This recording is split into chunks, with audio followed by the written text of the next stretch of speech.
woman, and I believe, let's see here, and I believe that anybody can do extraordinary things. And I want to tell you about a couple people that I know that met in the past 10 years that I think have done wonderful things and have impacted my life, and I use that word purposefully. I believe I'm an ordinary woman. I live in an ordinary house in an ordinary neighborhood. I have extraordinary kids because my daughter-in-law's here. I have to say that. But it's interesting to me that I've learned so much about ordinary women who've made an extraordinary difference. And one of those people that I've met is, her name is Marcia Spate from Tender Mercies. I was on the board of Tender Mercies years ago, and many of you may know that organization. It's a nonprofit organization that houses formerly homeless, mentally ill men and women in Over the Rhine. And we have over 6 buildings in Over the Rhine, and they're over 100 years old. And it's a real difficult challenge to upkeep those buildings. So we were always in search of funding, and significant funding that we needed to improve these buildings. So Marcia is one of the most well-connected and impactful women that I know, and another example of an ordinary woman doing extraordinary things for Impact 100 and their residents. She found a grant from the city of Cincinnati for $100,000, which was wonderful, but it had a few strings attached. We needed to find a matching grant. Well, where in the world were we going to get another $100,000? Well, she found out about a new organization called Impact 100, and she found out that they were awarding grants of $100,000. So she applied for this grant. And she told us as board members a little bit about the process, that we were still in the running for the grant. There was a number of organizations that had applied for it. We were thrilled when we found out that we were going to get a site visit. So members of Impact 100 came down and did a site visit at Tender Mercies. And we were even more thrilled as we found out we got to the next level, and we were asked to make a presentation, be one of 5 finalists to present to the Impact 100 membership.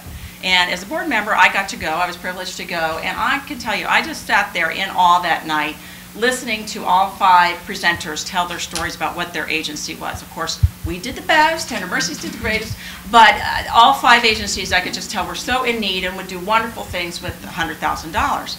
We were very pleased the next morning to find out that we were, in fact, the winner of over $100,000. We had this matching grant from the city of Cincinnati. It was just awesome.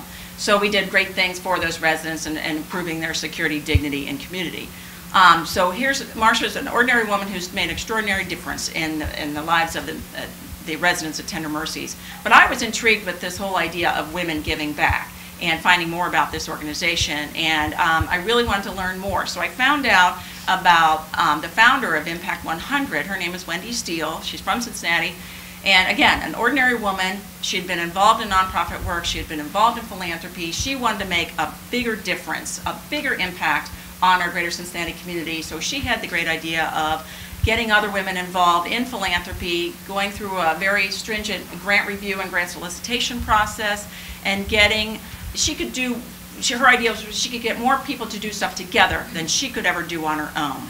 And I know I don't have tens of thousands or $100,000 to give away, but I managed to scrape together $1,000 like these other women did, pulled that together, and with that they were able to make dreams come true, like Tender Mercies' dream of providing greater facilities for their residents.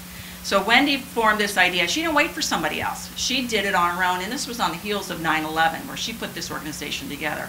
She put her passion into action, and she really made this organization pop. So I became a member in 2004 after being part of the Tender Mercies, being on the receiving end. And I can tell you it has changed the direction of my life, because now I'm very involved in the nonprofit community. I love learning more and more about all the nonprofit community or organizations in our community, and there are thousands of them. I wish we could give money to all of them, but we can't. But there's still so much to learn, and it's a joy talking to the leaders and the advocates of the nonprofits in our community, learning more about what they do and how they serve all those in need. And it's just a wonderful organization.